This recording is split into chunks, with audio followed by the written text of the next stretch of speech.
Metabolism TV में आपका स्वागत है। आपके मेटाबॉलिज्म और स्वास्थ्य के बारे में सही जानकारी का स्रोत, अलार्मिस्ट चरम सीमाएं। मैं हूं फ्रैंक सुआरेज, मोटापा और मेटाबॉलिज्म का विशेषज्ञ। और आज मैं तुमसे बात करना चाहता हूं उन सभी लोगों के बारे में जो बाहर हैं, विभिन्न विषयों के विशेषज्ञ जो आपको डराने और आपको भयभीत करने के काम में लगे हुए हैं, तुम पर प्रभाव डालने के लिए, तुम्हें विभिन्न चीजों से डराने के लिए। और मैं तुमसे बात करना चाहता हूं अलार्मिस्ट चरम सीमाओं के बारे में। मुझे मेटाबॉलिज्म टीवी पर लगातार टिप्पणियां मिलती हैं, ब्लॉग पर, वीडियो, क्योंकि हम यूट्यूब पर हैं। यूट्यूब पर हमारे पास करीब 1000 वीडियो हैं। उन्हें एक महीने में 1.3 मिलियन लोग देखते हैं और कई लोग दुर्भाग्यवश लिखते हैं। ये लोग जब किसी और चैनल पर कोई और वीडियो देखते हैं तो कभी कभी वे जानकारी को बिना सोचे समझे मान लेते हैं, जो अलार्मिस्ट है। और मैं आपको एक उदाहरण देने जा रहा हूं, लेकिन मैं एक दिशा निर्धारित करना चाहता हूं ताकि आप जो मेटाबॉलिज्म टीवी के दर्शक, टेलीविजन दर्शक, अनुयायी हैं, आप भी ये कर सकते हैं। सही जानकारी बिना अनावश्यक अलार्म के। देखिए किताब एल पोडर डेल मेटाबॉलिज्मो से, देखिए मैं कहता आ रहा हूं कि कुछ ऐसी पदार्थ हैं जो थायराइड को नुकसान पहुंचाते हैं। उदाहरण के लिए ये झात है कि ब्रोकोली, जो एक स्वस्थ चीज है, कुछ पदार्थों को समाहित करती है जिन्हें गोइट्रोजेंस कहा जाता है। ये भी झात है कि फूल गोभी, मुख्य रूप से पत्ता गोभी और ब्रोकली में गोइट्रोजेंस होते हैं। वह कठोर सलाद जिसे पत्ता गोभी कहा जाता है, उसमें गोइट्रोजेंस होते हैं। ये कैसे पता चला कि क्या उनमें गोइट्रोजेंस होते हैं? गोइट्रोजेंस वे पदार्थ हैं जो थायराइड को प्रभावित करते हैं। वे वास्तव में जानते हैं क्योंकि मनीला, फिलीपींस में एक सुअर के फार्म में किसान जो सुअरों को पाल रहे थे, सुअर पालक, जिन्होंने पाया कि अगर उन्हें पत्ता गोभी खिलाई जाए तो अपने सुअर मोटे हो जाते थे। जब विश्वविद्यालय ने यह देखने में रुचि दिखाई कि क्यों इतना मोटा क्यों हो रहे थे, जो उन्होंने खोजा वह यह था कि सुअर की थायराइड ग्रंथि सिकुड़ रही थी। गहराई से जांच करने पर उन्होंने देखा, जाहिर है उसी तरह जैसे वह व्यक्ति जो पीड़ित है हाइपोथायराइडिज्म से, वजन बढ़ने लगता है और वह वजन कम नहीं कर पाता, क्योंकि जब उसका उन सुअरों के शवों का पोस्टमार्टम किया गया, क्योंकि उन्होंने पाया कि थायराइड ग्रंथियां भरी हुई थीं, गांठों से वे विकृत थे। और गहराई से जांच करने पर उन्होंने देखा कि ऐसा था जैसे कि हर दिन उन सुअरों को खाने के लिए पत्ता गोभी दी जाती थी जिसमें गोइट्रोजेंस होते हैं, जो कुछ प्राकृतिक पदार्थ हैं जो थायराइड ग्रंथि के उत्पादन को अवरुद्ध करते हैं। क्योंकि तो ग्रंथि फिर से बढ़ गई, नोड्यूल्स बन गए और उसने वह हार्मोन बनाना बंद कर दिया जो उसे बनाना चाहिए था। सुअर के मेटाबॉलिज्म को संभालने के लिए उत्पादन करना, और सुअर अंत में मोटा हो गया। जाहिर है सुअर पालने वाले के दृष्टिकोण से, है ना, ये एक अच्छा व्यवसाय है, क्योंकि एक मोटा और भारी सुअर अधिक छोड़ता है। ये पाउंड या किलोग्राम के हिसाब से बेचा जाता है ना। तो ये अच्छा व्यापार था, लेकिन ये अच्छा नहीं लगा कि ये सुअर मूल रूप से वे थायराइड का कैंसर विकसित करने लगे थे और इसलिए इसे बंद कर दिया गया प्रैक्टिस। तो वहाँ बाहर लोग आए हैं जैसे डॉक्टर और अन्य जो विशेषज्ञ हैं, और वे कहते हैं ब्रोकोली से बचें, पत्ता गोभी से बचें, उन सभी चीज़ों से बचें जिनमें गोइट्रोजेंस होते हैं।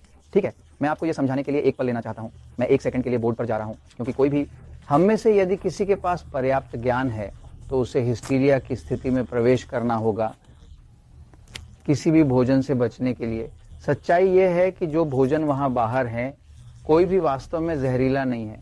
कोई भी इंट्रिंसिकली भोजन जैसे कि यह हानिकारक हो, या प्रकृति वास्तव में इतनी क्रूर नहीं है। प्रकृति जो हमें मिलता है, भोजन और अन्य चीजें क्रूर नहीं है, इसलिए निम्नलिखित जानना आवश्यक है। उदाहरण के लिए थायराइड यहाँ है, ये एक महत्वपूर्ण ग्रंथि है जो कुछ आवश्यक हार्मोन का उत्पादन करती है।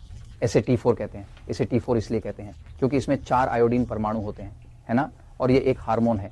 भंडारण वह ऊर्जा का नहीं है, लेकिन वह हार्मोन T3 में बदल जाता है, और इस तरह ये ऐसा होगा। इसमें 3 आयोडीन परमाणु होते हैं। ये जो यहाँ है हमें ऊर्जा देती है। ऊर्जा, ठीक है, जब किसी व्यक्ति को थायराइड की समस्या होती है तो उसे समस्या का सामना करना पड़ेगा कि शरीर T4 को T3 में अच्छी तरह से परिवर्तित नहीं कर रहा है, या बहुत कम मात्रा में हो रहा है। T3 जो ऊर्जा देती है, और जिस प्रकार से T3 हार्मोन ऊर्जा देता है, वह हार्मोन है जो कोशिकाओं में ऑक्सीजन के प्रवेश को नियंत्रित करता है। जितना अधिक ऑक्सीजन होगा, कोशिकाओं में जितनी अधिक दहन होती है, उतनी अधिक ऊर्जा उत्पन्न होती है। तो मूल रूप से जिस तरह से शरीर ऊर्जा के उत्पादन को नियंत्रित करता है वह है थायराइड से T4 का उत्पादन होता है, फिर एक एंजाइम आता है जिसे डायोडिनेस कहा जाता है और यह इसे परिवर्तित करता है T3 और वहां सब कुछ नियंत्रित करता है। अब क्या होता है, एक पदार्थ है जिसे गोइट्रोजेंस कहा जाता है। ठीक है, गोइट्रोजेंस कुछ प्राकृतिक पदार्थ होते हैं जो स्वाभाविक रूप से कुछ में पाए जाते हैं। खाद्य पदार्थ जैसे कि ब्रोकोली, इसमें भी पत्ता गोभी शामिल है और कई अन्य प्रकार के खाद्य पदार्थ भी हैं जो इन गोइट्रोजेंस को भी शामिल करते हैं। लेकिन यहां मुद्दा यह है कि आपको नहीं चाहिए, चिंता करने की जरूरत नहीं है।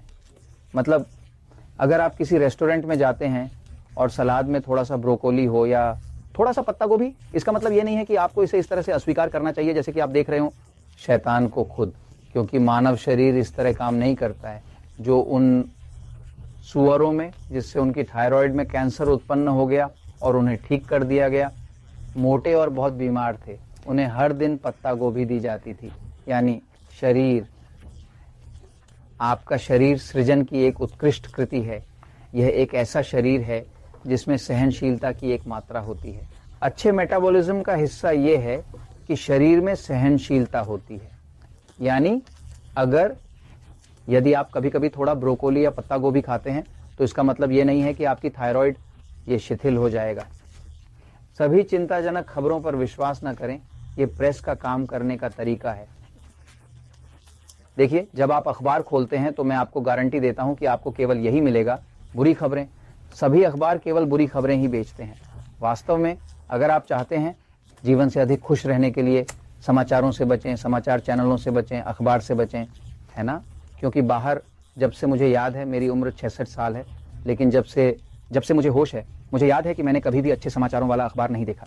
सब कुछ बुरी खबरें हैं, सिर काटना, दुर्व्यवहार, समस्याएं और अन्य।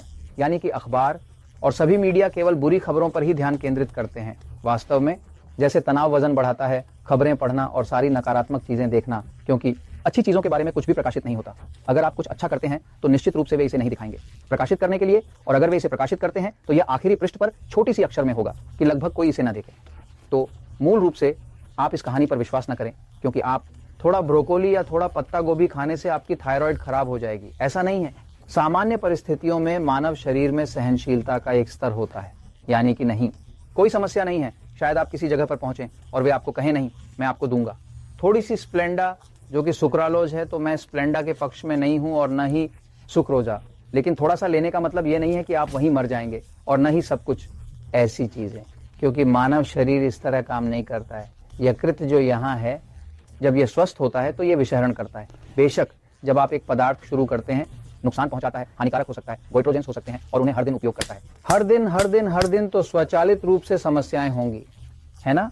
जैसे उदाहरण के लिए कहा जाता है कि फ्रांसीसियों को दिल के दौरे कम होते हैं, कि अमेरिकियों, और यह साबित हो चुका है।